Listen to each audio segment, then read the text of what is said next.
Welcome to the Bourbon Guild review show. I'm Dutch. Jules. Dylan. Ben Richards, the Butcher of Bakersfield. All right, guys, another special release up today. This is actually our first Jefferson's product. Whoa. Is it? Can't be. After all these episodes? I know that in one of the lost episodes of our pilot season that we did Ocean. Oh, right. Ocean? Okay. And we'll do those, we'll do a proper review of Ocean at some point in the future. But since we got our hands on this, we wanted to get this review out. So every year, Jefferson they source some really interesting bourbons and release them as kind of their presidential select release. And this is the one they did for 2017. It's a 16-year-old bourbon. It's gone through a second maturation. So they aged it and then they dumped it into brand new barrels for an additional 5 years. So it was 11 years and then 5 years for a total of 16 years. They're calling it a twin oak. For those of you keeping track at home, this is bottle number 11050, batch number 1. They bottled this at 47% alcohol, 94 proof. The bottle's pretty similar to the regular Jefferson's bottle. They've got a nice little wax seal stuck on it here. They've got this little ribbon on it as well. So they kind of doctor it up a little bit for these special releases. MSRP on this, $200, $199. We scored this bottle for MSRP $199, so you will see it marked up at a lot of places. It was a pretty limited release. I'm not sure exactly how many bottles, but if it's definitely one of those kind of sought after bourbon limited releases.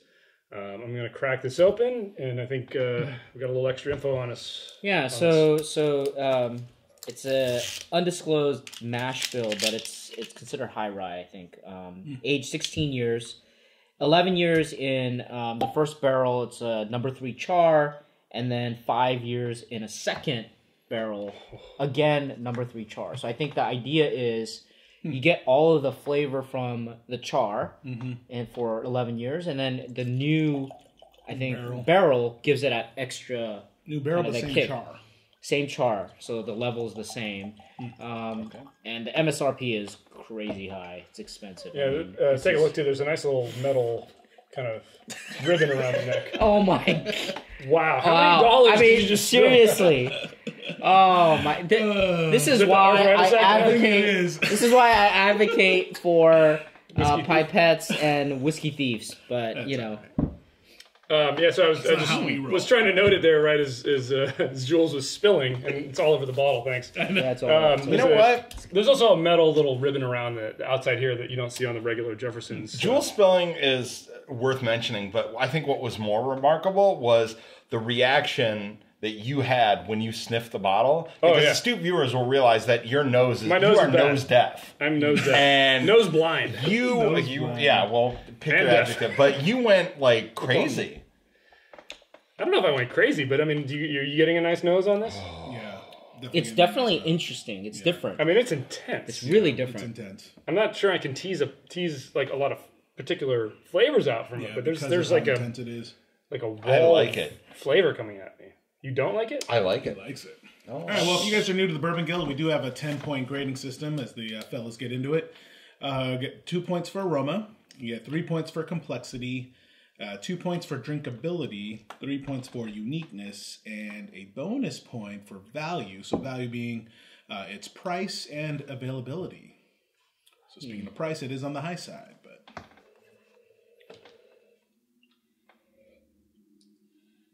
so if you guys, you guys know the method of getting the aroma through your mouth.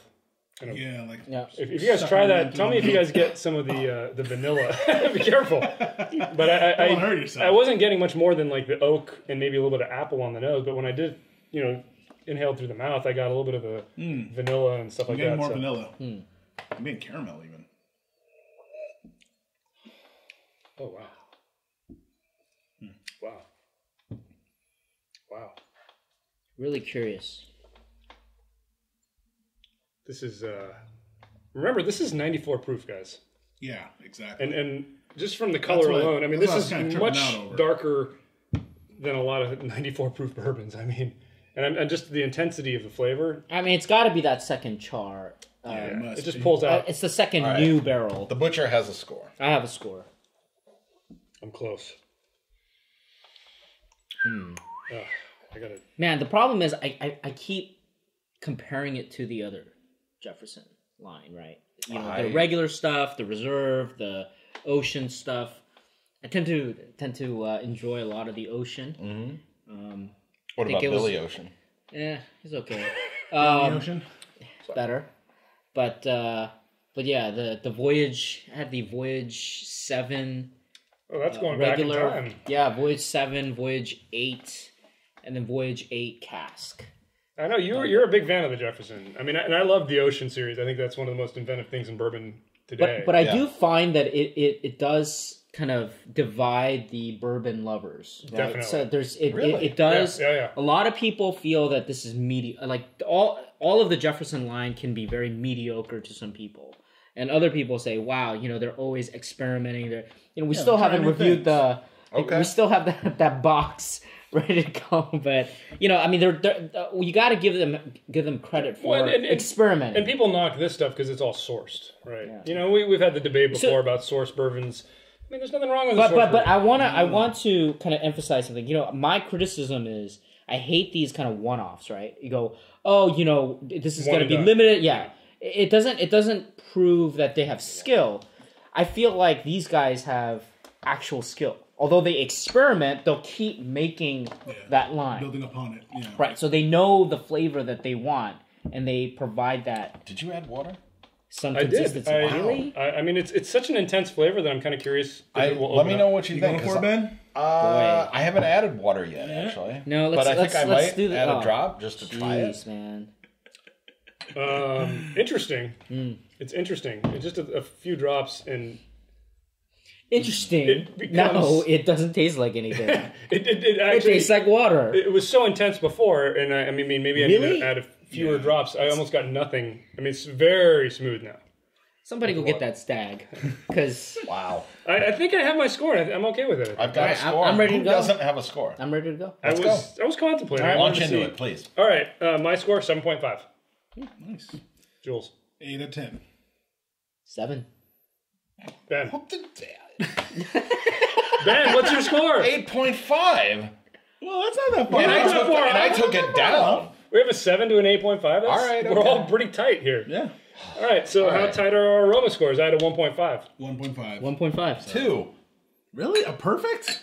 Well, aroma is amazing. You commented on my expression. I mean, I got oak and apples right out the gate, and I picked up the vanilla secondarily, and I think that was enough for a 1.5 for me. Yeah, same Astute viewers, Ben Richards, the Butcher of Bakersfield, when he talks about aroma, I'm not going to refer to myself in the third person. When I talk about aroma, I talk about the promise of what's to come, and this is Bakersfield exactly covered that. in smog? Oh. So what do you know? So, Jules, what'd you give it? 1.5? Yeah, 1.5. Same as you. yourself. Yeah. So. No, same thing. Like same as you. It's basically there was enough there. That it's definitely a high score. So I just, but there was still something like I wasn't that impressed with. I guess that kept it not perfect.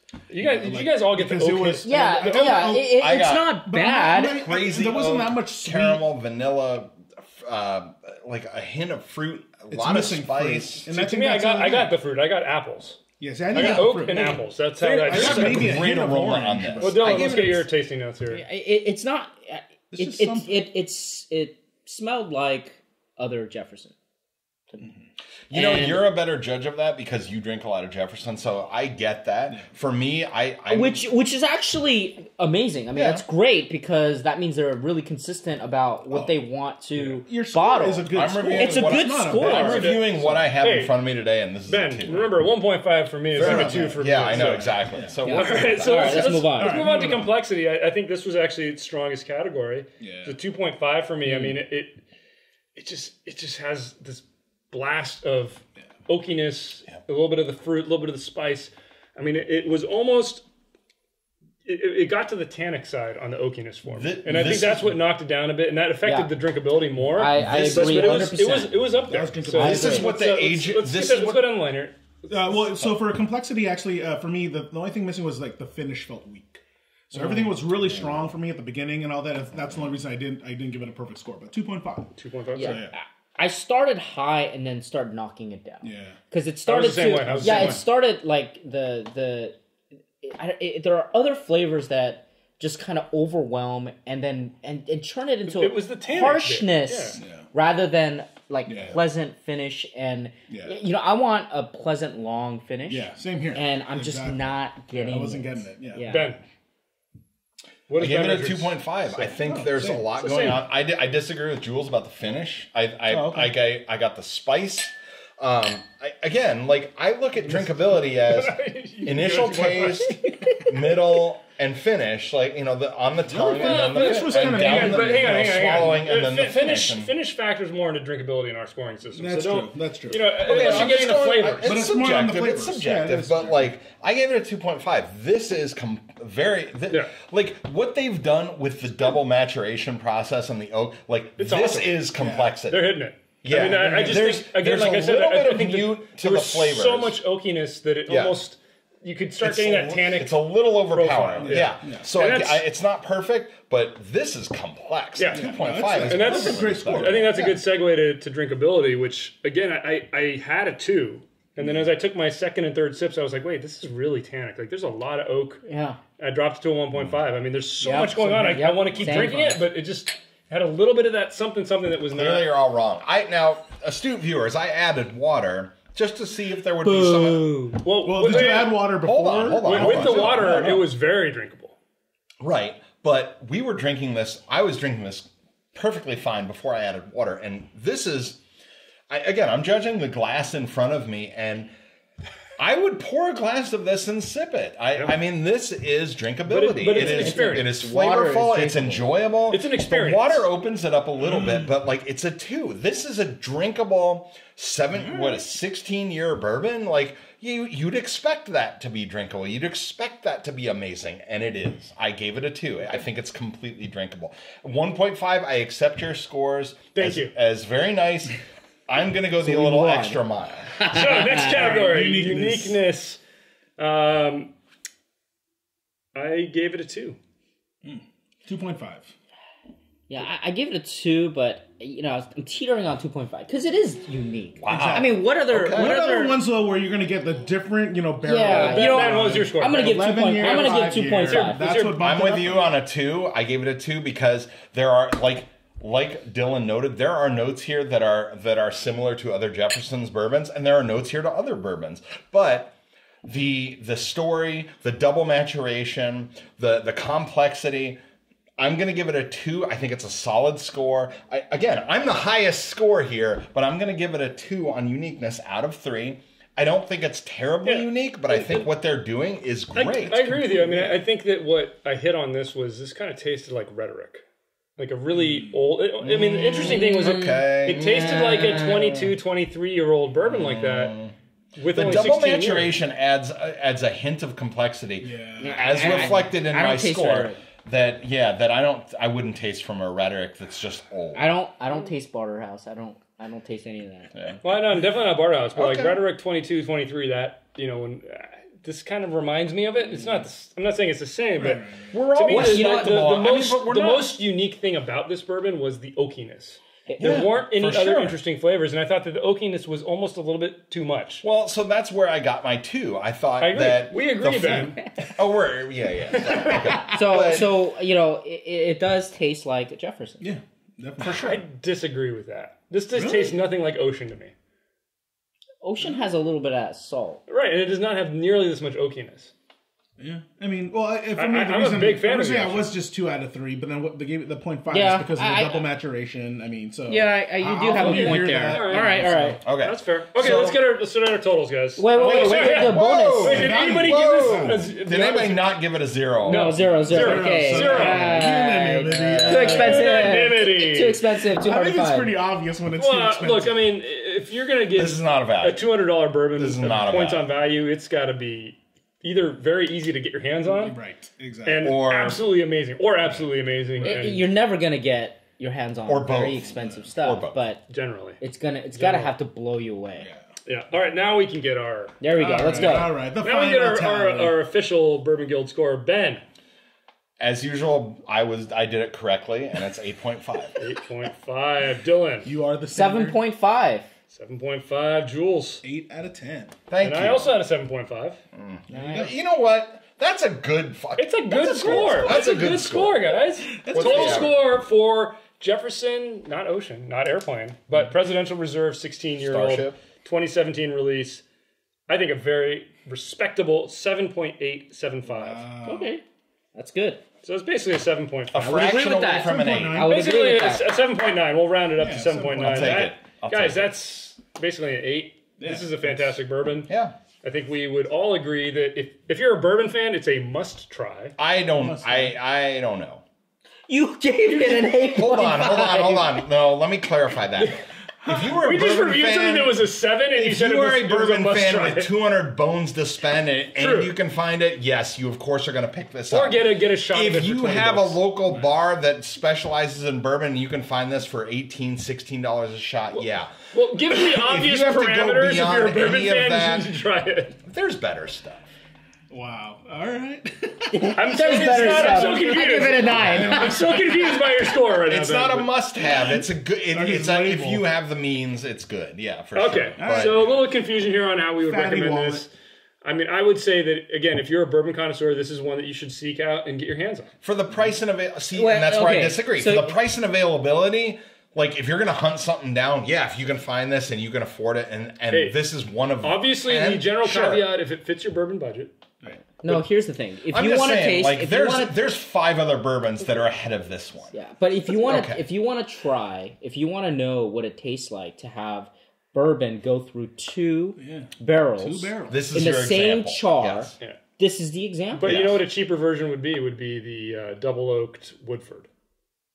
The double oaked? Or just the regular double oaked. Okay. I think this is much more intense. It is. I've tried the double oaked. I mean, and this is probably smoother. This is a totally different experience. Yeah. So I still think this, if you're a bourbon nut and this fits your budget, it's a must try. If it doesn't fit your budget, I may not spring for it. I may not break the bank for it. But if it's, if you've got room to spare in your bourbon budget, pick it up if you find it. Or tip your bartenders and get a glass yourself. All right, take us out. Well, guys, tell us what you think in the comments below. Be sure to give us a thumbs up if you like this video. Subscribe for more videos from the Bourbon Guild. Bourbon Guild out.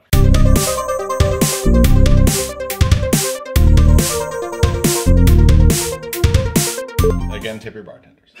And Bourbon Guild out. It's like Anchorman. But also...